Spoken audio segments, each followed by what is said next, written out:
have started the second phase of the enforcement, concerning the ban of all these sachet alcoholic drinks and PET bottles below 200 ml. Now, we went to NDL, that's Nigeria Distillery Limited, along kilometer 40 Abeokuta Expressway. So we went there for inspection, and on getting there, we discovered that some of the products they have there, they are 200 ml and above. But they failed to disclose this particular location to NAFDAC. But based on our credible information, after sealing up the other factory over there, we proceeded to this particular place.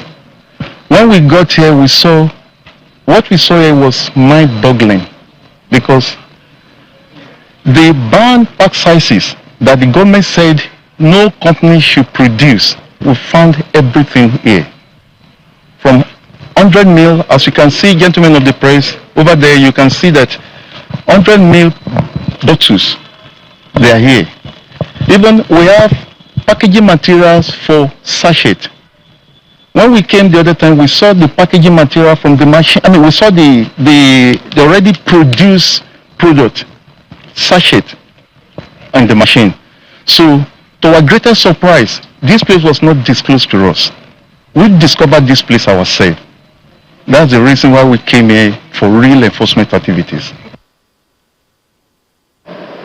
Well, that's the main focus of our conversation this morning. Professor Mojisola joins us this morning. She is the NAFDAC DG, and she's right here with me in the studio. Thank you so much for joining us. Thank you. Good morning. We have heard what one of your officials has said. Is this a one-off, or is the way it is all over the country? The enforcement. This particular instance of some companies violating this federal government rule. We just discovered it last week, and I will not be surprised if this is what is going on across the country. Unfortunately, the three companies that we have discovered are the biggest, and they are the leaders in the industry, in the alcohol industry. So there are certain examples, and I believe others are already doing it. But we have been given a command, we have been given a directive. The federal government has banned small pack sizes, not alcohol, small pack sizes that children can easily hide from their parents and from their teachers. And these three companies flagrantly violated and disobeyed the federal government. And God and federal government has given us the power to enforce. We have the C-34 bill, is the federal task force bill that enables NAFDAC to ensure that what our people take, including children, are things that will not cause them harm. That federal task force has the power to seal, to arrest, and that is what we are using. It is shocking to know that our own clients are flagrantly violating our regulations. That is stiff. Do you have any idea for how long this has been going on? Well, we did the first level of enforcement we started the first level of enforcement about 3 months ago, meaning from the sources. We evacuated a lot from the companies and destroyed. After that, we went to the second tier, the distributors, because we cannot do everything at the same time. We don't even have the capacity to do everything at the same time. And while we were doing our own enforcement at the distributor level, we saw newly made, newly produced sachet alcohol. June 2026, July 2026, and this was already banned. The federal government did all this pronouncement through the Senate November 16 last year, and passed it on to the SGF December 1. We didn't get the notice on time. February 24 was when we got the notice. But we have already started the enforcement because the Senate told us, do not, NAFDAC, do not extend the moratorium that we have been given for 6 years. The last 6 years we've been given moratorium. Yes, finish your business plan, do it well or whatever. Secondly, they had a resolution, the second resolution. Ministry of Health, do not impede NAFDAC from doing the enforcement. Thirdly, the national alcohol policy. Ministry of Health was urged to release it. What is in the alcohol policy? It included ban on sachet alcohol, or alcohol in sachet and less than 200 ml per.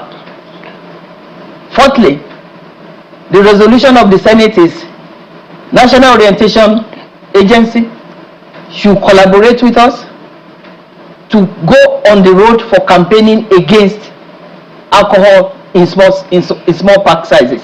So we have been doing this since the beginning of the year. So we have done the first level, and the companies we evacuated and shut down, not shut down, evacuated their products. We didn't shut any company down when we were doing the first level in the manufacturing facilities. But these companies went back and started producing. These productions, yes, that you have now cleared out and discovered, do they have NAFDAC numbers? They don't have NAFDAC number. They don't. Some of them don't even have manufacturing date. They violated every regulation of NAFDAC. We went there. We had video of them producing, and of course it's a time video. Video cannot lie. It will tell you when it was recorded. So we caught them right in the act. Some of them removed their signpost in front of their office manufacturing facilities to confuse people, so that they will not know that there's a manufacturing facility there. And then one moved completely from Ota to Idiroko to unregistered facility to continue to produce. Why? We are doing this because of the children, not because of adults. Adults have matured sense to determine when enough is enough for drinking. Children do not. Adults doesn't have to hide alcohol from anybody. Children will hide. And when a child starts drinking from 5 years old, 9 years old, that is Nigeria without a future. Okay. Workforce, Nigeria that is not going to be wealthy, because health is wealth. Okay. How about the information? When did these companies get this information? Are they aware that the law is now in force? Because I mean, it's easy for any one of them to say we are not aware or anything. First of all, let me take you back to memory lane. 2018 December. 2018 December.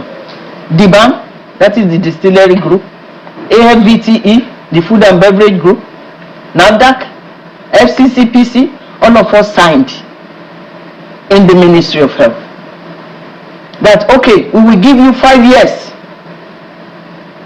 to arrange your business plan. After that, there will be ban on sachet alcohol and alcohol in 200 ml less. 5 years, they knew. 2024, January, when that time was over, they ran to the National Assembly. And the House said, why don't you suspend for now? We went back and forth. It was a terrible year. Back and forth, back and forth. At the end of the year, the Minister of Health said, okay, let's just give them 1 more year. Make it 6 years. December 2024 to December 2025. Making 6 years. So they know. 2025, towards the end of the year, they ran back to National Assembly. That was when the Senate took the resolution. Enough is enough. Okay. So they know. Well, I'm sure that Markwe has questions around this with you as well before we go to other issues. Markwe, go ahead. Thank you. It's good to see you again, Prof. And I know that, the challenges are a lot, and NAFDAC will do what it can within its power. But then there are questions about consequences, because these are people you already call your clients. These are people that are no strangers to you. You already regulate. It's very strange that they did not put any NAFDAC numbers on this, because some people will say for the product, the ones that are in regular bottles, which you approve, they most likely will have NAFDAC numbers because they have been through that process before. But then there'll be huge questions about consequences. What consequence can we expect as a result of what you have now found to be a flagrant ignorance or a flagrant overlooking of the regulations or violations, flagrant violations of what your regulations are? Thank you for the question. We have laws and we have sanctions for violations. Right now we have sealed the 3 companies, the total sealing of the companies. We have options. We can blacklist these companies, meaning they will not produce, for us to regulate, for us to approve. Or we can use copper, or poker rather, as I said copper, poker, proceeds of crime. We can seal and, completely seal and sell off their properties. It is the government money, the money is going to the government coffers, but there are laws that guide violations. There are laws and repercussions. We are in that process now. We want to know how many are still doing this flagrant abuse of federal government's power or regulation. It's an abuse on the whole country. That federal government bans something and you flagrantly continue to produce. There is nobody that is above the law in this country. So there are consequences. We are considering those. Thank you. How soon will those consequences be meted out? As soon as possible. I will just say as soon as possible. We are right in the middle of it right now. It's real time, and we want to finish what we have on the ground, and then we will let everybody know. Well, in terms of, because you have spoken about capacity, and clearly that's one of the things that it would seem that these people have exploited, the fact that NAFDAC cannot be everywhere at the same time, and they know that, you do not exactly have the manpower that you need to be everywhere, to be, in many important places in the country, overlooking foods and drinks and drugs, etc., etc. What more do you think can be done? What exactly are you putting forward as suggestions from NAFDAC to close these gaps and make sure that Nigerians are safer in terms of the things that they're consuming? Thank you for that question. Staff capacity. We have been chronically short of staff in NAFDAC. We are 240 million people, and we have 2,000 staff. A comparable country in Indonesia that has about 280 million people, they have 20,000 staff. That is the gap that we have been discussing in terms of closing. We are not asking for 20,000. We need at least 5,000 more. At least 5,000 more staff. Because, like you said, we cannot be everywhere. We are stretched thin. We are doing the very best we can do. Another is a support. The Federal Task Force C-34 bill was enacted in 2004. That bill was never supported with 1 naira. And I met with the Minister of Finance, and he is very, very supportive of NAFDAC to ensure that the Federal Task Force is well supported, because the Federal Task Force also have 36 state tax forces the 36 state task forces are the ones that will be active at the state level to help us. So, to answer your question, the federal government is listening, that we need a lot of staff and we need support. And I believe they're going to do that. All right, we'll keep fingers crossed on that one and also see how it is that the states can intervene.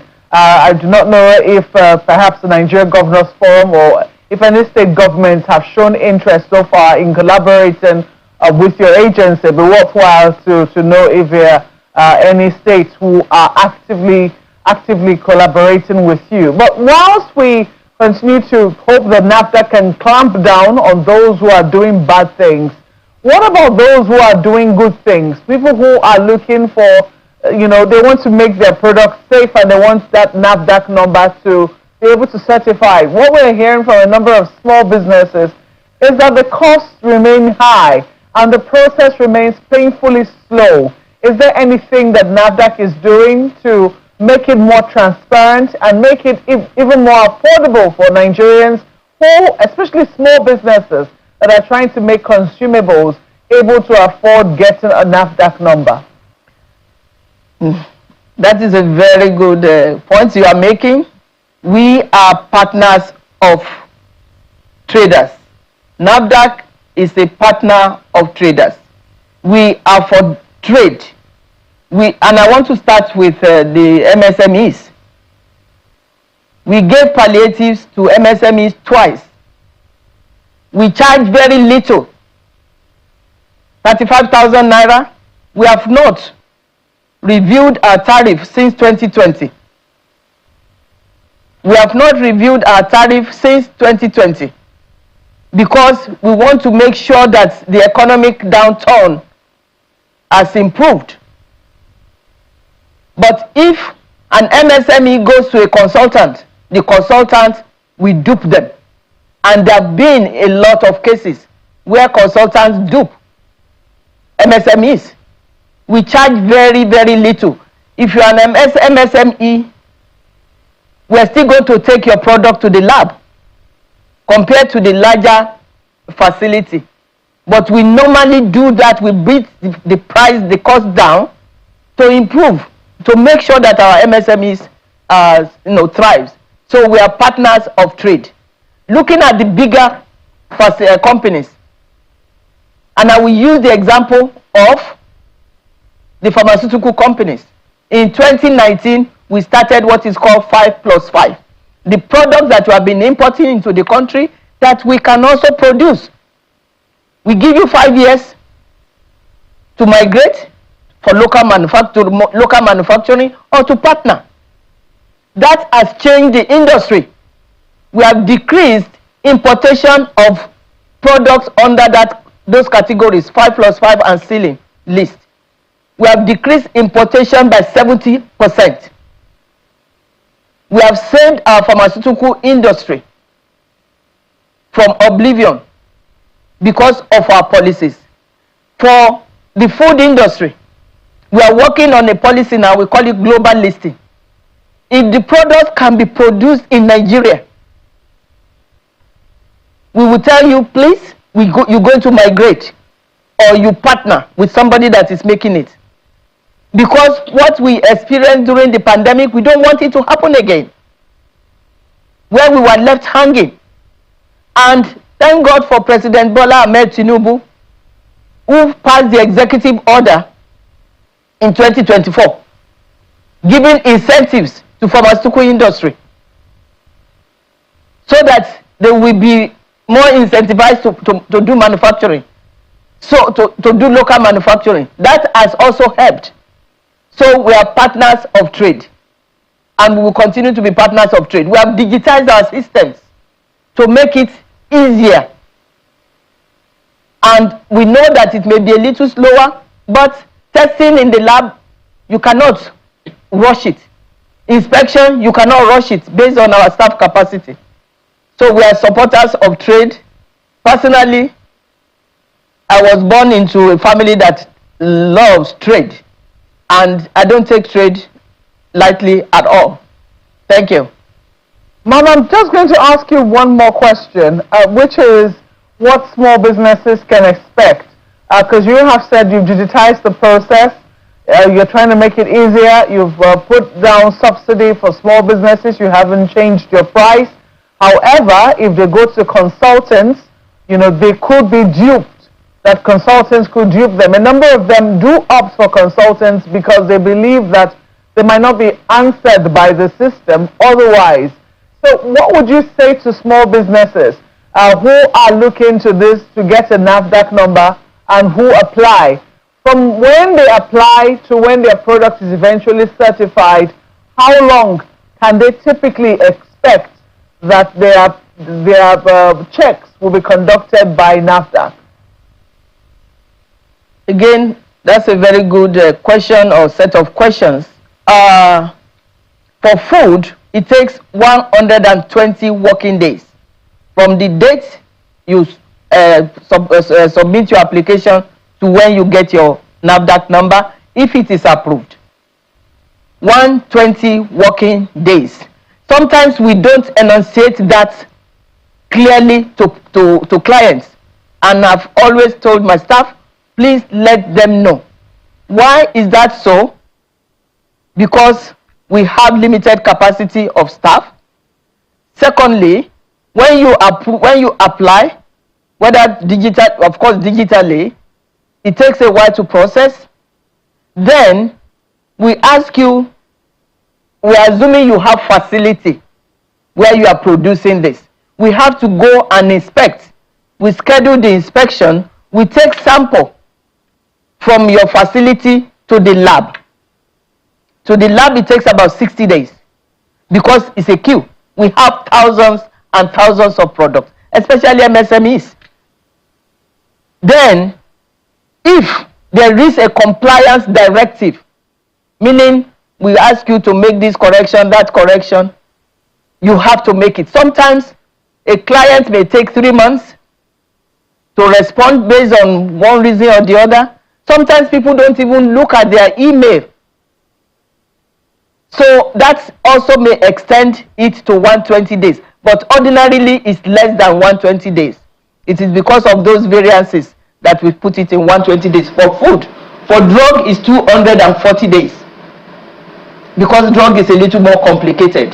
And this is in line with many most regulatory agencies in the world. So it is not something strange that NAFDAC is doing. So for food it's about 6 months, and for drug it's about 10 a whole months. year. About 10 months. Okay. Yeah. Talking about MSMEs, we hear of some fake products, you know, that are making the rounds, including, and please forgive me, palm oil. We hear that some people use some kind of dye to make their palm oil, look more red and all of that. How vast is that, and how are you handling it? Even if it is only one facility, it is vast for us. Because market, not facility, market, it is vast for us. Because this is what people take every day. They eat every day. They take soup every day. So adding azo dye to palm oil is out of this world for me. I cannot believe it that people will get desperate because our kidneys cannot handle some elements, and if they get to the kidney, they cannot be filtered out. They stay there and start disrupting the tissues around them. That's why people may have kidney problems. We go out, we sample, we take samples, we do surveys to the lab, and unfortunately, most of the ones that are registered with us don't do that. It is the informal market where it is difficult to really know who sold who to what, to who. So it is a very, very serious violation, and if we find out, we shut them down. Okay. There's news just yesterday. Yes. The Customs Service in Port Harcourt handed over a consignment of expired pharmaceutical products valued some 59 million naira to NAFDAC. And yes. that that's, I thought we were done with that. It seems that the issue isn't going anywhere. 59 million naira is not something that a micro, small, or medium enterprise can just go and throw into a thing, knowing that NAFDAC can come after them. Usually, the question I will ask is, how do we identify these people? How do we go after the kingpins? How do we also trace the country of origin so that these things don't come into Nigeria? Well, this is a daily work for us, challenge for us, and it is good we have this strong partnership now with customs. We signed an MOU with them about a year and a half ago, and things have really worked positively for both agencies. In terms of tracking the source, of course we track the source. Sometimes we don't. If you go on our website, you will see blacklisting, you will see watch listing. Companies that violate our regulations, we blacklist them. Okay. The ones that we are still investigating or we are given a grace to improve, we put them on watch list, and within 6 months to 1 year, if they don't, we upgrade them to blacklisting. Okay. We don't deal with them. Okay, one last one, because I know that we have to jump into another conversation. It's a question I always ask you. Phyto-medicine. If we have enough of these, of our local products, herbs, and all of that, which in 2020 you said is our low-hanging fruit, and in fact you said that we were slaves to the pharmaceutical industry globally if we do not, build our pharmaceutical base through the herbs and all of those things. How far with those? Actually, NAFDAC has continued to register herbal medicines, but what we could only do is to ensure it's of quality and is safe. So we do toxicological studies and also some phytochemistry in the lab. But we don't do efficacy. Efficacy is, okay, how much, if you take 1 teaspoon 3 times a day, will that alleviate, will that treat the disease or whatever? That clinical trial aspect of it is absent. Why? Because it costs a lot of money, and it's not NAFDAC's something, it is the market authorization holder's responsibility to prove that it is efficacious, to prove that if 1 teaspoon, instead of 1 teaspoon, 2 tablespoonfuls are taken, it may cause injury. That is what clinical trial can do. Well, we are hoping that we'll get there soon, because there are many Facebook doctors, now take lime and lemon with this one and that one, and then before you know what is happening, as you said, people are running to the hospital for kidney issues and all. Thank you so much for your time this morning. Professor Mojisola Adeyeye is the Director General of NAFDAC. We appreciate your time, your thoughts, and your service. Thank you so much. Thank you. It's good to be here. Yeah. Thank you.